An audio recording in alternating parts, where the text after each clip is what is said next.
Magandang araw po. Sana po ay nasa mabuti kayong kalagayan.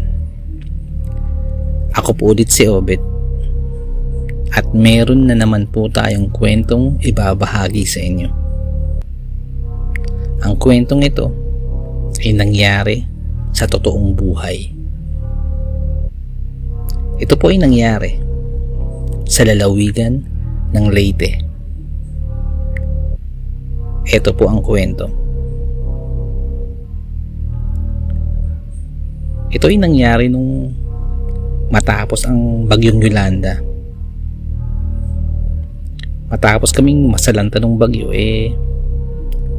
lumipat kami ng matitirahan dahil lubhang napinsala ng bagyo ang barangay na dati naming tinitirahan. Lumipat kami sa kalapit na baryo, ngunit may kalayuan ito sa dagat. At simula nun ay doon na kami nanirahan. Kasama namin sa bahay ay ang mga magulang ko at ang dalawa kong kapatid at ang aming lola. Siya ang nanay ng aking ama. Nakapagpatayo kami doon ng aming kubo. Hindi naman sobrang laki, ngunit malaki na upang magkasya kaming lahat. Maayos naman ang naging paglipat namin doon at hindi naglaon nagkaroon na din kami ng mga kakilala. At dahil 12 taon gulang na ako noon, nagkaroon agad ako ng mga kakilala sa bago naming tinitirahan. At hindi lamang ako, at maging sila lola nagkaroon ng mga kaibigan doon. Pagkalipat namin doon ay kagaya ng nakagawian ay nagsisimba kaming madalas, lalo na paglinggo. At madalas si lola ang kasama namin. Medyo may kalayuan din ang simbahan mula sa amin. May mga 2 kilometro ang lakarin. Kaya bilib din kami kay lola kasi kaya niyang maglakad ng ganun kalayo. At isa pa, yung igiban namin ng tubig doon medyo malayo din. Pupunta pa kami sa may balon. Pagpunta doon may halos kalahating kilometro din ang lakarin. At dahil wala naman kaming pambayad pang pakabit ng tubig, doon kami nag-iigib sa may balon. Minsan mag-iigib kami ng tanghaling tapat para pagdating ng gabi may nakareserba kaming tubig. Isinasama namin si lola para may makasama kami dahil ang aking ama noon may trabaho at ang aking ina naman may inaasikaso sa munisipyo. Tara na, punta na tayo sa balon para wala pang masyadong tao, sabi ko. O sige, mauna na kayo at susunod na lamang ako, sabi ni lola. Kaya pagkadinig namin ng kapatid ko umalis na kami at naglakad na papunta sa higiban ng tubig. Malayo-layo din yun. At pagkalipas ng medyo malayong lakarin may pababa pa doon papunta mismo sa balon. Nung papababa na kami nagkatinginan na lamang kami ng aking kapatid dahil andun na agad si lola. La, paano ka nakapunta dito agad? Nauna pa kaming umalis sa'yo ang tanong ng kapatid ko. Huwag ka na masyadong magtanong at mag-igib na, sagot ni lola. Kaya Nagpatuloy na lamang kami sa pag-igib habang nagtataka kung paano nakapunta si Lola agad dun. Kaya hanggang pag-uwi ay panay pa din ang tanong namin kay Lola, paano nakapunta dun? Ngunit wala namang isinasagot si Lola. Kung wala pa si nanay at hindi pa nakakauwi, si Lola ang madalas nagluluto sa amin. Madalas niyang iluto yung binurong isda. Yung isda na nakababad sa asin ng ilang linggo. Meron siyang luto doon na talaga namang napakasarap. Nung kakain na kami ay napansin naming magkakapatid na parang may mga pusa sa paligid. Wala naman kaming alagang pusa nung mga panahon na yun. At isa pa, may karamihan ang mga pusa nung gabi na yun. Kung hindi ako nagkakamali, ay halos nasa 10 pusa yung pumunta sa amin nun. Wala naman kaming pusa at walang pusang nagpupunta sa amin dati. Marahil ay sa ulam namin at isa pa, ang batalan namin ay walang bubungan. Dun kasi ang aming lutuan. Marahil naamoy ng mga pusa ang binurong isda. Kaya nagsalita si Lola na wag na lang daw naming pansinin. At maya maya ay lumabas din si Lola. Nang ilang sandali pa ay unti-unti nang nawala ang mga pusa. Sumunod na araw naman ay nagbalik na naman kami sa balon upang maglaba. Isinama na namin nun si Lola. Kagaya nung nakaraan pinauna na lang kami ng mga kapatid ko ni Lola. At kagaya ng naisipan namin na baka maunahan na naman kami ni Lola, nagtakbuhan kami magkakapatid papunta sa balon. At dahil ako ang may pinakamagaang nadala nun, ako ang bahagyang nauuna. Nang malapit na kami sa balon, ay laking gulat naman namin na andun na agad si Lola. Gulat na gulat kaming tatlo. Kung ano yung suot niya nung nasa bahay kanina, ay siya ring suot ni Lola nung makita namin siyang nasa balon. Kaya ganun na lamang ang gulat at pagtataka naming magkakapatid dahil tumakbo pa kami para mabilis makapunta sa balon. Kaya pagkakita namin kay Lola ay agad-agad kaming nagtanong kung paano siya nakapunta doon agad.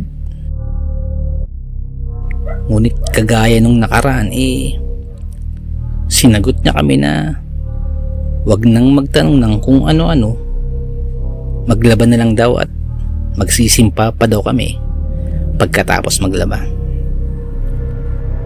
Kaya tinapos namin agad ang mga labahin. Dahil hindi naman ganun kadami ang mga damit at 4 kaming maglalaba nun kasama si Lola. Natapos agad ang labahin. Pagkatapos sabay-sabay na kaming umuwi. Pagka-uwi, nagbihis na kami at nagsimba.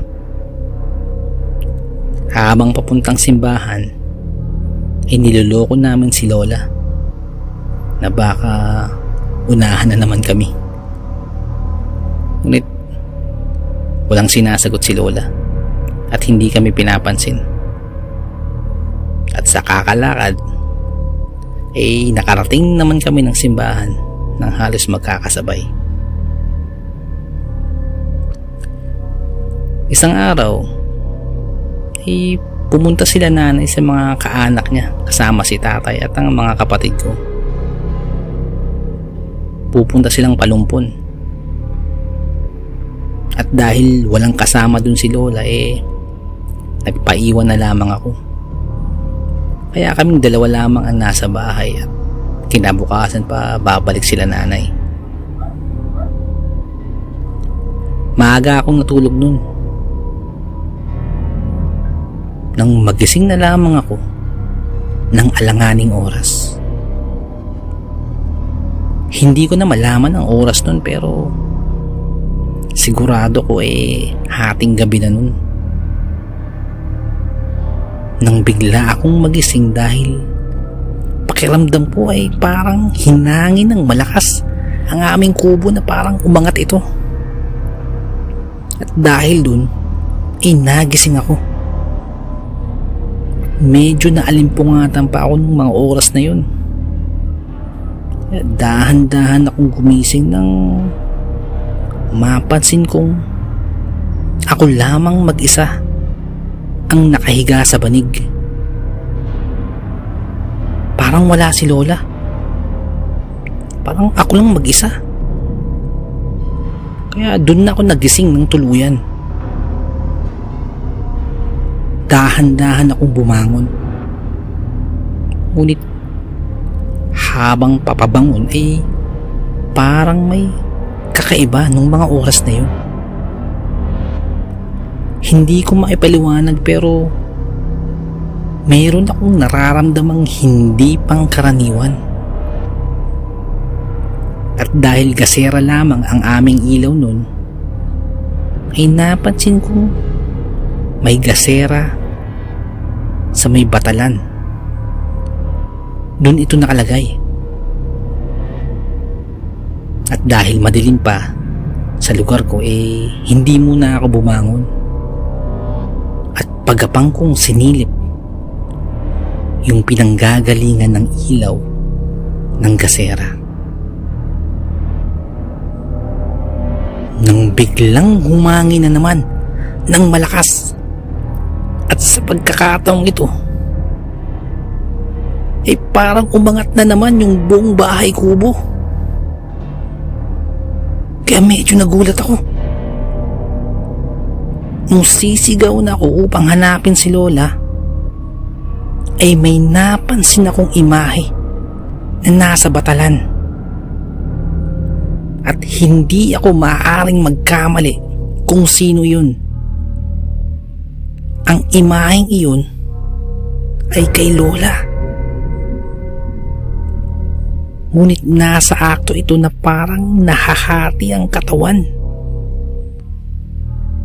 Yung parang umaangat ang kalahati ng katawan niya mula sa bewang patas.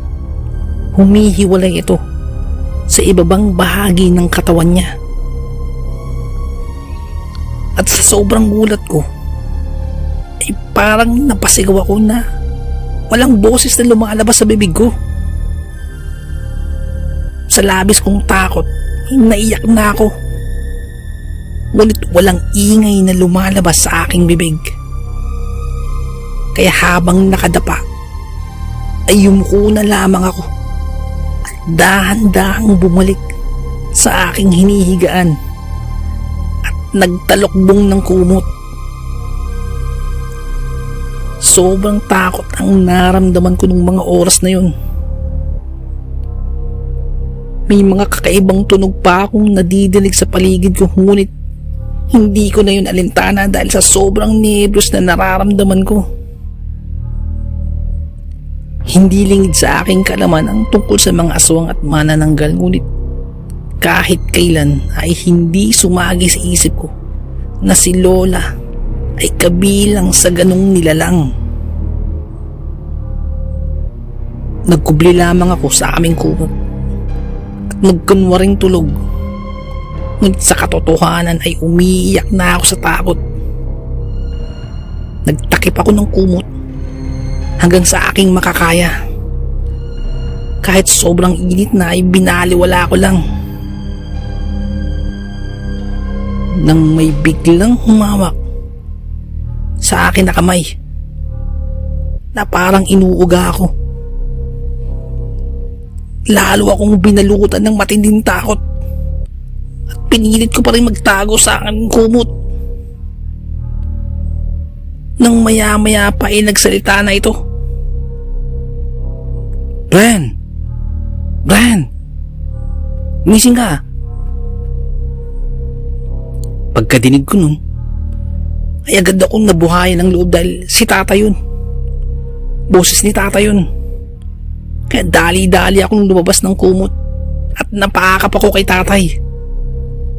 At dun ko din napansin na umaga na pala. Hindi na ako nakatulog pa sa sobrang takot na naadama ko. Labis na ikinagulat nila tatay ang aking reaksyon kaya tinanong ako nito. Anong nangyari sa'yo? Anong nangyari? Nung mga oras na yun ay tumingin muna ako sa paligid at hinanap ko ng tingin si Lola. Nung masiguro kong wala si Lola at ang aking tatay lamang ang andun, kaya naglakas loob na akong magsabi kay tatay. Tay, nakita ko si Lola kagabi.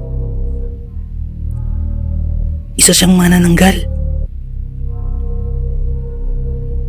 Pagkadinig nun ni tatay ay parang natawa pa ito sa akin at tiningnan lamang ako ng may labis na pagtataka.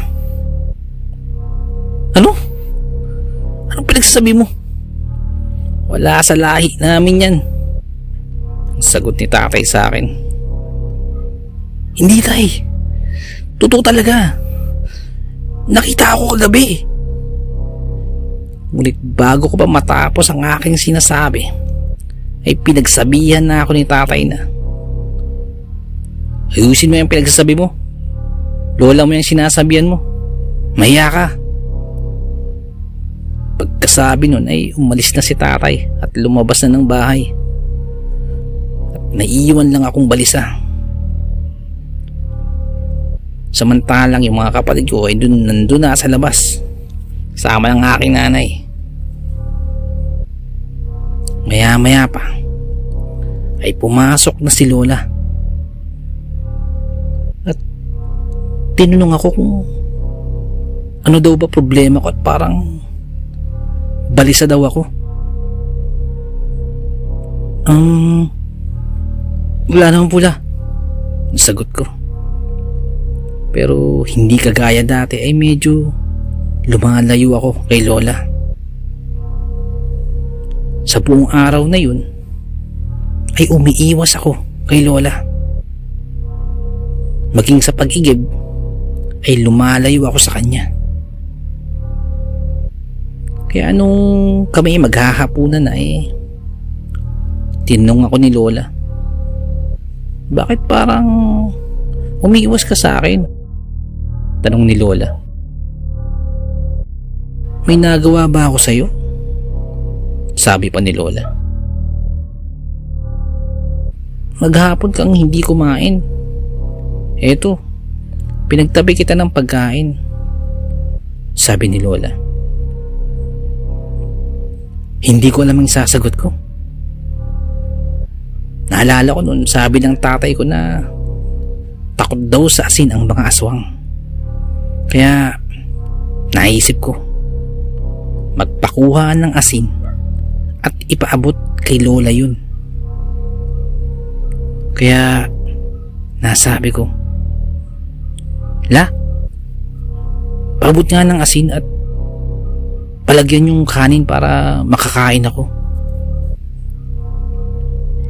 Ilang sandali pa ay inabot ni Lola ang garapon na lalagyanan ng asin at dahan-dahang binuksan ang takip ng garapon habang ako ay nakatuon lamang kay Lola ang tingin at inaantay ang magiging reaksyon niya. Ipinasok ni Lola ang kamay niya sa garapon at dahan-dahang kumurot ng asin. Walang nangyari kay Lola. Oh, apo, kumain ka na. Kanina ka pa hindi kumakain. Eto na yung asin. sabi ni Lola.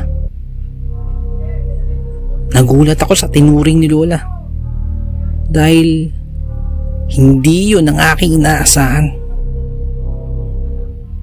Tatanggi pa sana ako nang magsalita ang aking ama. Kainin mo na yan. Pag hindi mo kinain yan, tatamaan ka sa akin. Kaya kahit takot ako, kinain ko na yung pagkain itinabi ni Lola dahil baka yung tatay ko naman ang gumulpi sa akin. Pagkatapos nun, pinakiramdaman ko ang sarili ko na baka maging aswang din ako.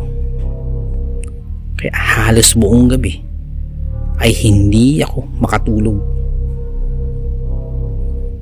Kinabukasan, habang mag-iigib, ay para akong lulugo-lugo dahil sa puyat.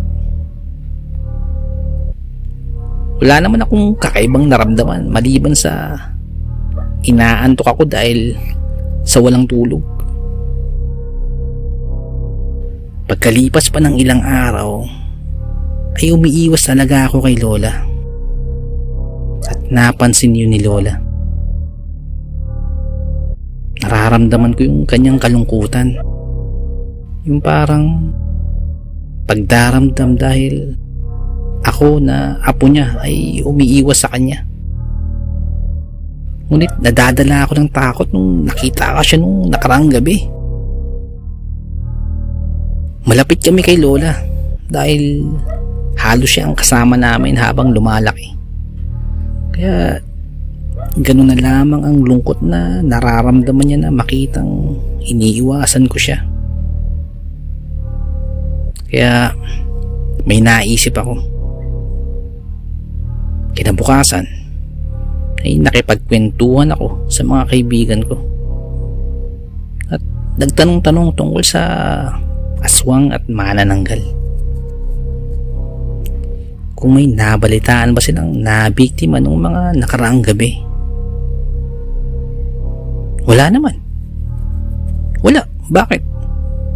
Sabi ng isang kaibigan. Ang alam namin, meron talaga dito pero nasa upland nakatira yung mga yun.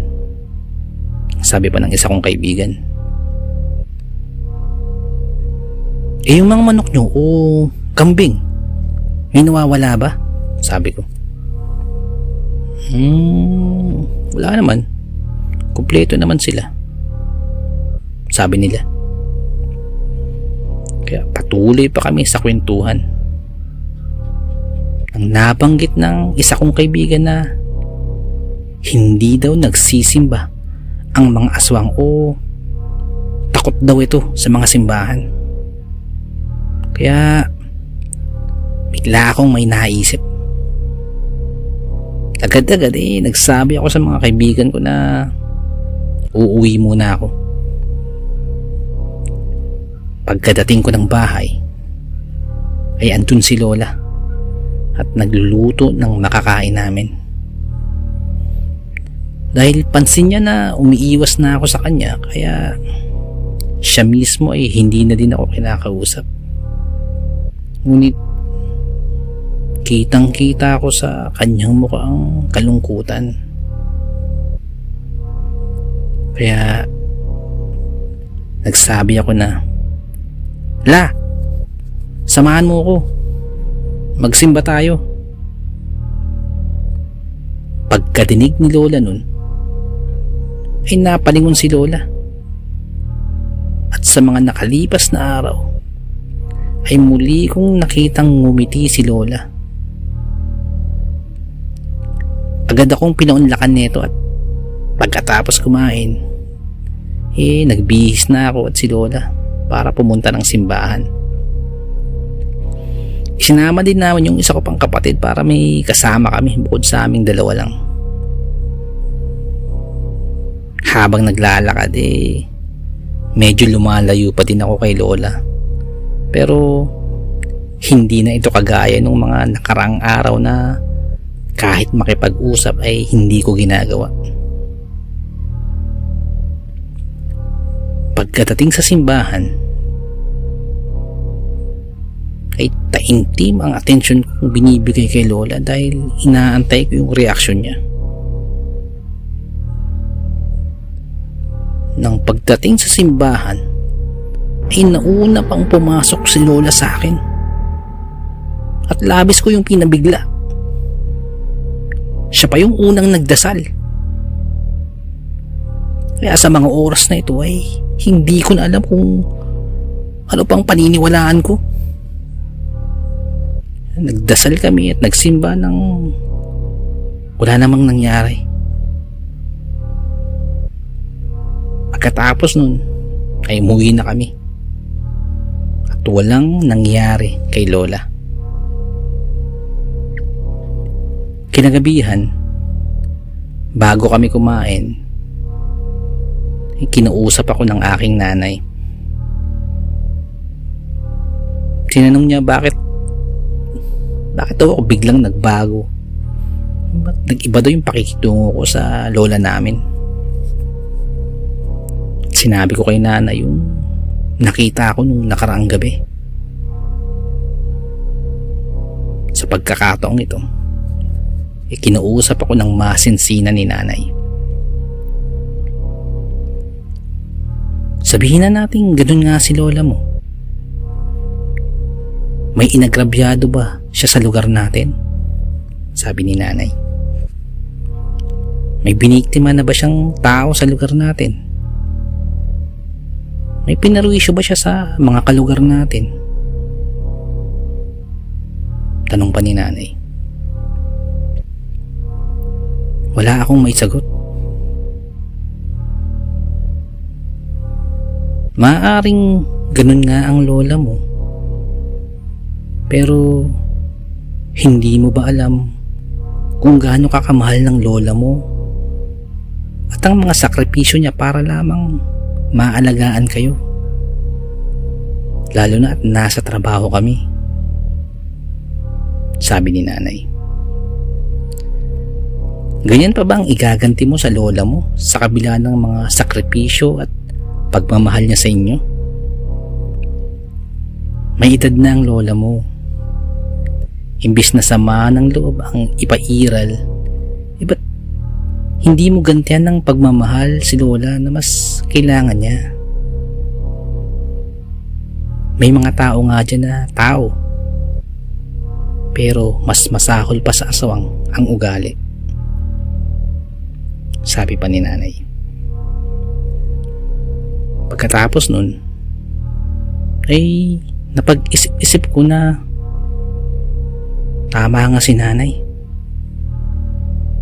Maaaring ganun nga si lola. Pero panay kabutihan naman ang pinapakita niya sa amin. Kaya nung gabi ding yun ay humingi ako ng tawad kay lola. Hindi ko na sinabi yung nakita ko. Basta humingi lang ako ng tawad kay lola.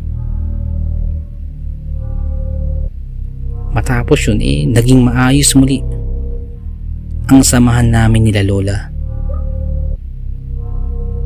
At muli kong nakita ang sigla ni lola. Sa ngayon ay nagtatrabaho na ako dito sa Cebu. At ang kalahati ng sweldo ko ay binibigay ko kina nanay. Pero tuwing uuwi ako ng late ay lagi akong may pasalubong, lalo na kay lola. Kung bakit hindi siya natatakot sa asin o sa simbahan o kahit maarawan man lamang ay hindi ko na iniisip. Ang iniisip ko ay maayos ang kalagayan nila at maayos ang samahan namin. Napakahiwaga ng ating mundong ginagalawan. Napakaraming bagay ang mahirap ipaliwanag, pero nagaganap. Hanggang dito na lamang po. Salamat po sa pakikinig. Magandang araw po. Nais ko lamang po magpasalamat sa lahat ng sumusuporta at nakikinig sa ating channel. Gusto ko lang din po i-shoutout sila JR Works. Sir, shoutout po sa'yo. Kay Mang Update Ellie, boss, shoutout po sa'yo. Kay Ma'am Carmelita Mabanag, shoutout po sa'yo, ma'am. Kay Ma'am Ella Delara, maraming salamat po. Kay Ma'am Vilma Abulag, maraming salamat po. Kay Boss Christine Santos, maraming salamat po. Kay Boss Jang Nancy, maraming salamat po. Kay Sir Nestor Bauyon from London, sir, ingat po kayo dyan, salamat po. Kay Ma'am Lawrence Kamaklang from Singapore, ma'am, maraming salamat po, ingat po kayo dyan. Kay Boss Remis Kapampangan Recipes, maraming salamat po. Kay Boss Eli Vlogs, kung gusto nyo pong bisitahin din yung channel po niya, kay Ma'am Eli Vlogs po. Kay Boss Vanna Tonhook from Tabuk, KSA, ma'am, ingat po kayo, shoutout po sa inyo. Kay Ma'am Marian Paluan from Kuwait, ingat po kayo dyan, ma'am. Kay Boss Ellen Loquias, ma'am, maraming salamat po. Kay Boss Freyes Channel, maraming salamat po. Kay Boss Mark Estampa, shoutout po sa iyo, sir. Kay Boss Mario Danilo J. Tabula Jr., shoutout po sa iyo, boss. Kay Boss Halo-Halong Katakutan, ma'am, shoutout po sa iyo. Kay Sandatang Pinoy Horror Story, shoutout sa iyo, boss. Kay Boss Casper Stories, shoutout sa iyo, sir. Kay Helpful Tips by JC, boss, maraming salamat po. Kay Boss Mark of Ben Jose, yung bagong channel po ni Boss Mark. Kay Boss Dark Hub PH, maraming salamat, boss. Kay Boss Kamandag Pigeon TV, maraming salamat po. At kay Boss Jana Poro, boss, maraming salamat sa iyo. Sa mga hindi ko po nabanggit, patawarin niyo po ako, babawi po ako next time. At kung naibigan po ninyo ang ating kwento, ay maaari po bang pakihit ang like button, pati na din po ang subscribe. Pakihit na din po ang notification bell para updated po tayo sa ating mga kwento. Kung may nais po kayong sabihin, pakiiwan lang po sa ating comment section. Maraming salamat po.